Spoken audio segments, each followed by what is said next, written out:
मेरा नाम सुमन है। मैं एक लड़के रजत को पसंद करती हूँ। कल रजत ने मुझे प्रपोज किया। वह देखने में हैंडसम है, पढ़ा लिखा है और एक अच्छी कंपनी में नौकरी करता है। उसके अंदर वो सारे गुण हैं जो एक कामयाब इंसान में होने चाहिए। तकरीबन 2 साल पहले ही मुझे यह अंदाजा हो गया था कि रजत मुझे पसंद करता है और मुझसे बहुत प्यार करता है, लेकिन कहने से डरता है। फिर मैं भी तो यही चाहती थी कि रजत पहले मुझसे अपनी दिल की बात कहे, तब मैं कुछ कहूँगी। पर क्या पता था कि इंतजार की ये घड़ियाँ 2 साल लंबी हो जाएंगी। और कल रजत ने साफ लफ्जों में कह दिया, सुमन, मैं पिछले 2 सालों से तुम्हें पसंद करता हूँ, पर पता नहीं क्यों मैं तुमसे कुछ कह नहीं पाता हूँ। लेकिन अब मेरा सब्र जवाब दे गया है। मैं तुमसे बहुत प्यार करता हूँ और अब बहुत जल्द तुमसे शादी करना चाहता हूँ।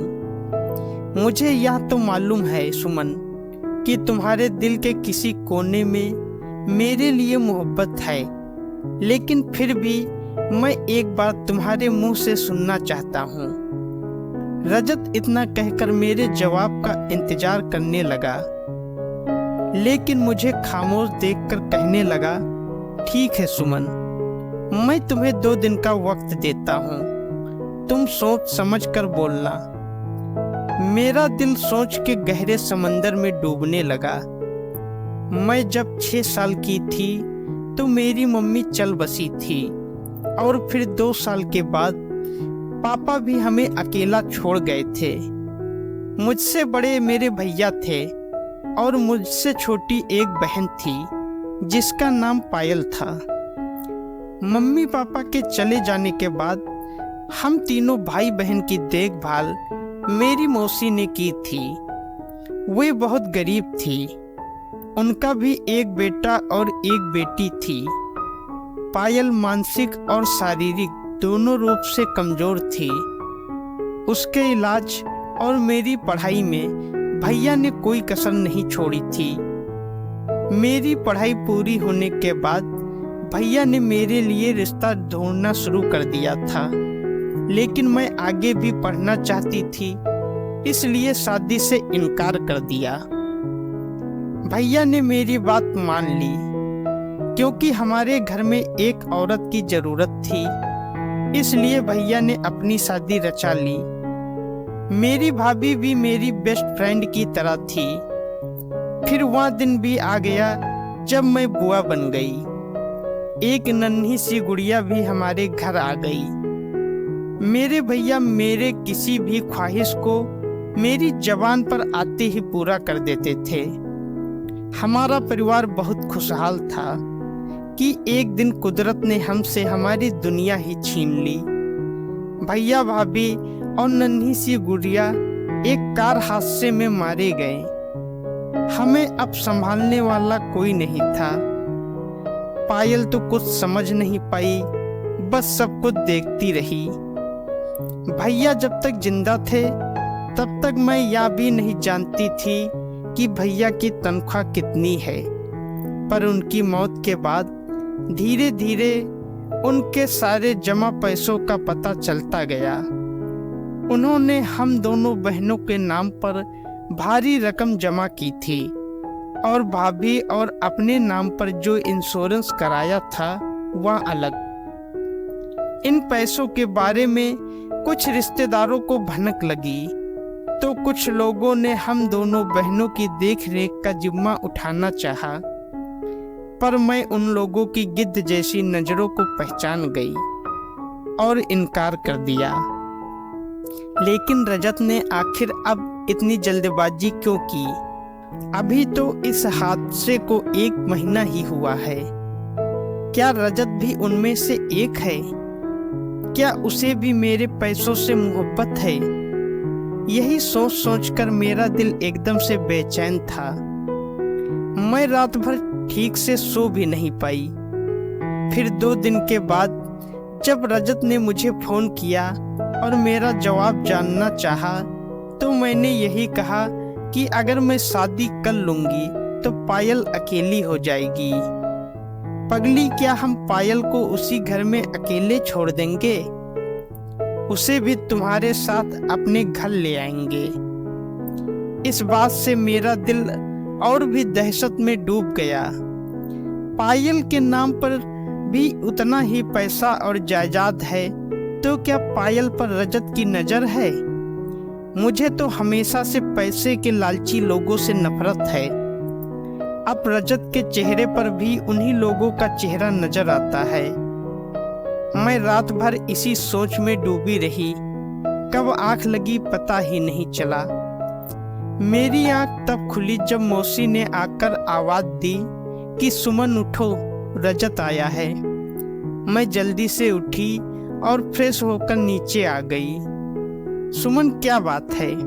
आज 4 दिन हो गए हैं और तुमने कोई जवाब नहीं दिया मेरी बातों का।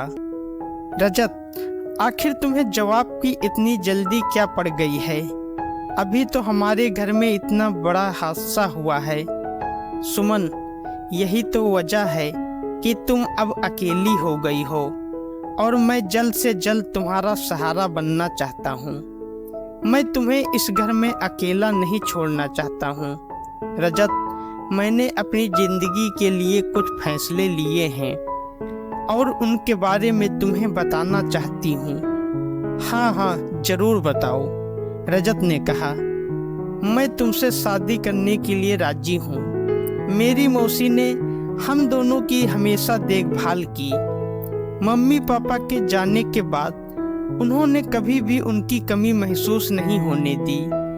मैं चाहती हूँ कि मैं अपनी आधी जायदाद उनके नाम कर दूं, ताकि उनके बच्चों का भविष्य सुधर जाए।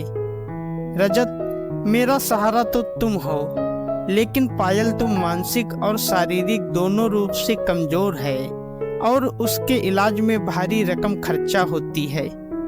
मुझे अब पैसों की क्या जरूरत है? रजत, कहो, मेरा फैसला ठीक है या गलत है? रजत कुछ देर चुप था, बस मुझको देख रहा था। मुझको लग रहा था कि मेरा यह फैसला सुनने के बाद अभी दूध का दूध और पानी का पानी हो जाएगा। सुमन, मैंने तुम्हें जो समझकर प्यार किया तुम वह नहीं हो, रजत बोला। मैं समझी नहीं रजत, तुम क्या समझते हो मुझे और मैं क्या हूँ? मैं तो सिर्फ इतना समझता था कि तुम एक खूबसूरत लड़की हो। मैंने सिर्फ आज तक तुम्हारे चेहरे की खूबसूरती को देखा था, लेकिन आज तुम्हारे मन की खूबसूरती को देख रहा हूँ। एक लाचार बहन पर अपना सब कुछ कुर्बान कर देना और एक गरीब मौसी के बच्चों के अच्छे भविष्य के बारे में सोचना, आज पहली बार मुझे तुमसे मोहब्बत करने पर गर्व हो रहा है सुमन। जहाँ आज इस पापी दुनिया में लोग दूसरों का हक छीन कर खाते हैं, वहीं इस दुनिया में तुम्हारे जैसे लोग भी मौजूद हैं जो दूसरों के लिए अपना सब कुछ कुर्बान कर देते हैं। मुझे तुम्हारा फैसला मंजूर है, बस तुम तैयार रहो। मैं जल्द ही डोली लेकर तुम्हारे घर आ रहा हूँ।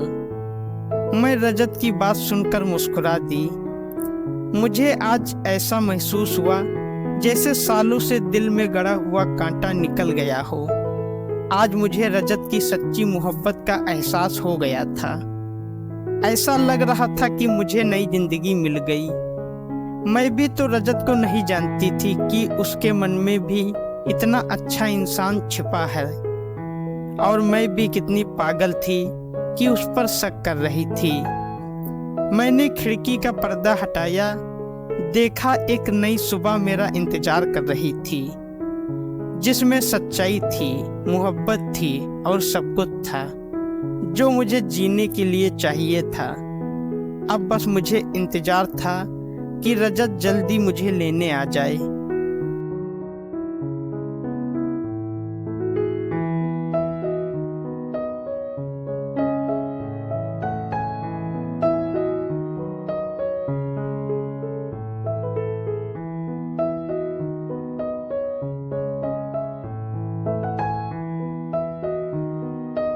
दोस्तों, अगर आपको कहानी अच्छी लगी है तो वीडियो को लाइक करें, शेयर करें और हमारे चैनल को सब्सक्राइब करें। धन्यवाद।